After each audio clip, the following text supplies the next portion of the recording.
What's up guys, Daily here from Steam First, and today I have a review for you for Divinity Original Sin. Now, before I get into the gameplay, because I don't really want to talk over it too much, I'm going to kind of explain to you what the game is and what it's about here, and some of the features that Divinity Original Sin offers you. So basically, this game is a top-down role-playing game, and it's the classic pen and paper style. I originally thought this was more going to be kind of like towards the Diablo style, where it's like fast-paced kind of action, but it's actually turn-based action RPG gameplay, and it has a very unique character dialogue system where you're actually role-playing both of your characters, or you can have up to 4 players playing to kind of enhance that role-playing experience with different dialogues and options, and actually trying to convince other people in your party members to do things even though it's yourself, you know, kind of controlling the both. And then we'll explain that a little more here shortly in game. Alright guys, so this is the mod section, and this is where you're able to select different mods to activate in your game. I currently don't have any, but I did check a few out when I originally started playing this and reviewing this, and excuse me for the length of this review. This game had a ton of content. It literally took me like 3 or 4 weeks to kind of get everything you know, condensed into where I can explain it to you in under 10 minutes. But basically, you're able to create your own stories and your own games and upload them, and people can download them as mods. And you can see you have the main story mods, and then there'll be other mods in here like visual and sound and all of that kind of stuff. But overall, it allows you to kind of stretch those creative legs of yours and create your own adventures that you can bring up to 4 players in to play. And you can design everything from the way the level looks and add in like the rocks. It's got a very robust editor, and hopefully I will be able to show you some footage of that towards the end. But let's go ahead and hop into the character selection screen. Now, what's kind of unique about this game is you develop 2 characters right off the bat. I always like to do a boy and a girl because it kind of, you know, diversifies the dialogue that you're going to have once you're in game, because each, I guess, character set and class set has their own different types of ways of speaking and ways of kind of like dialogue options that kind of pop up for you. So while this loads here, we'll take a quick break and be right back. Alright, ladies and gentlemen, here we are in the character creation screen. Now, you see you have 2 sets of characters here. Scarlet and Roderick are the 2 that we'll take. You can change their class. I usually like to go for like one type of melee and then one type of kind of caster healer type guy. So we'll make Scarlet a cleric. They're pretty good. Mix of ranged and melee, and then we'll make Roderick over here. We'll make him a, let's see,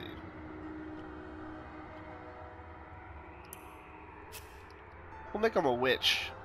I don't know if boys should be called witches or not, but in any case, now we'll customize Scarlet, and you can see we can look at her attributes here. We can see her starting skills.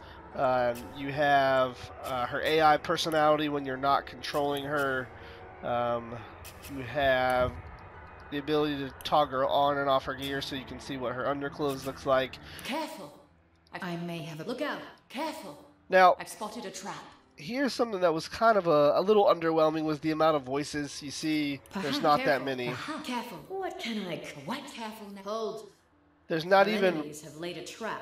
There's not even one voice per class. It's just rogue, warrior, and whatever the other one was. But you then can touch up the skin color here.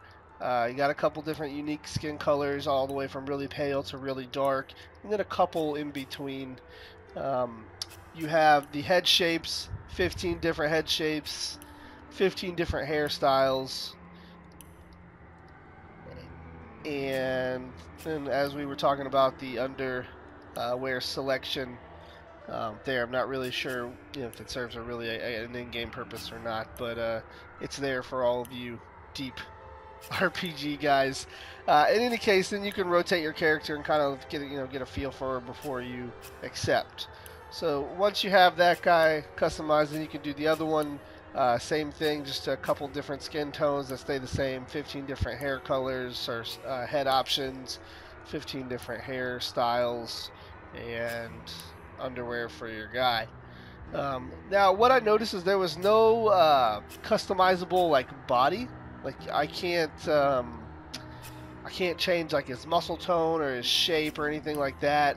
And these pictures on the head don't ever really match what you actually are getting.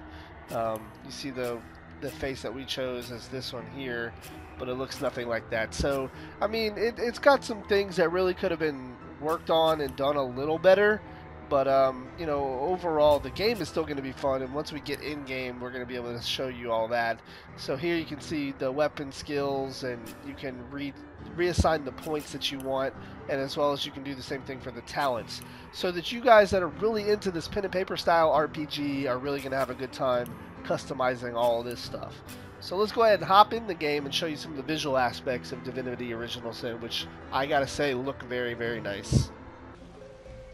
Alright, ladies and gentlemen, so here we are in Divinity Original Sin, and as you can see, you can get, you know, really down in here to where your characters are and kind of see the character that you created. And the world just looks really beautiful. It's a nicely rendered game, but you have the click style of movement wherever you're holding the mouse. That's where you're going to go. So you have that hack and slash movement feel, which is kind of nice to have. If I didn't know there were Some orcs trading to conversations. the west, I'd mistake this place for a placid beach. At least the orcs make a bit of noise when they attack. It's dark-dealing sorcerers that'll strike with neither warning nor mercy. Now some weird audio things here. They sound kind of electric or hollow, even though we're kind of outside and it maybe shouldn't sound like that. I'm not really sure, you know, if that's just an effect in game or that's some quality issues on the audio. But you see, the closer you hold the mouse to your person, the slower you walk. You can kind of really immerse yourself in a game like this. So in any case, these are your starting characters. You can see I've got a couple different spells that I start off with, some potions, the character screen where you can customize all your gear, your abilities, your talents. Everything's right here. You can see the different elements that you are resistant and non-resistant to, your experience, your sight.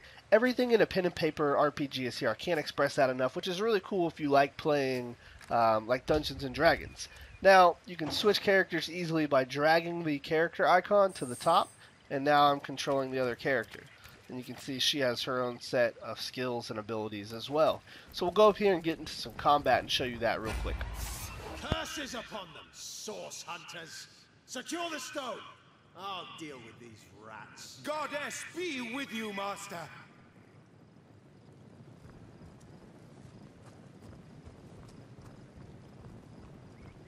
Rise, arise, drawn forth from blood. I bid you aid me.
Their leader said something about escaping with a stone. Stolen from this dungeon, I imagine.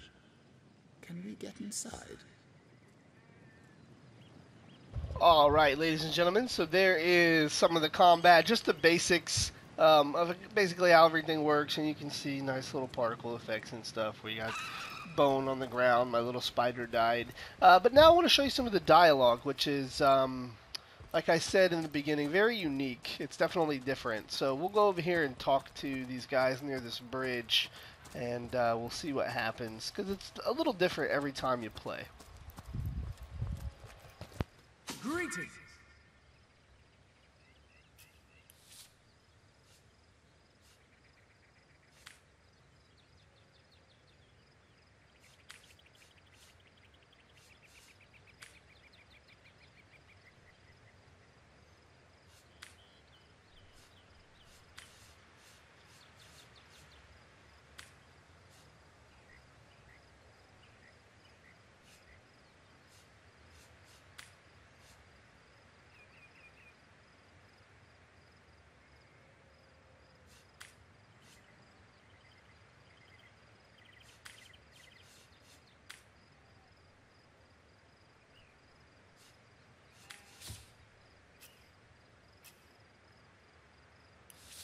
Okay, so here is the dialogue options between the two main characters. This is me talking to um, I guess, the lady here.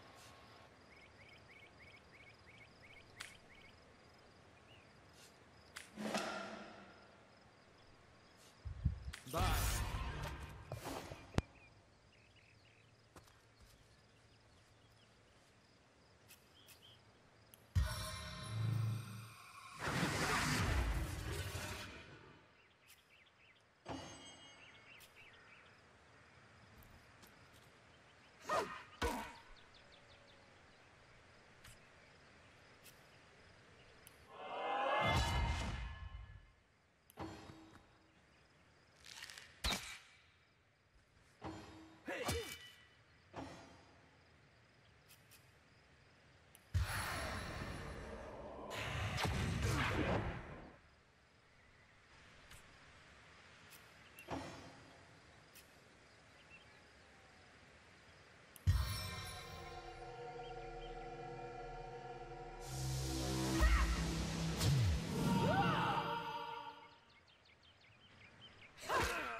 So there you see it, guys. A little bit of dialogue.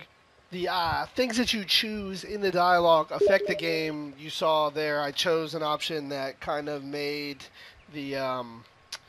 made the people want to fight instead of kind of talk it out or whatever. There's different approaches to each of the situations that you'll find in this game. And then you see, I had to talk to the character afterwards and let him know, hey, we had to do it like that because blah blah blah. So the role playing experience kind of expands here.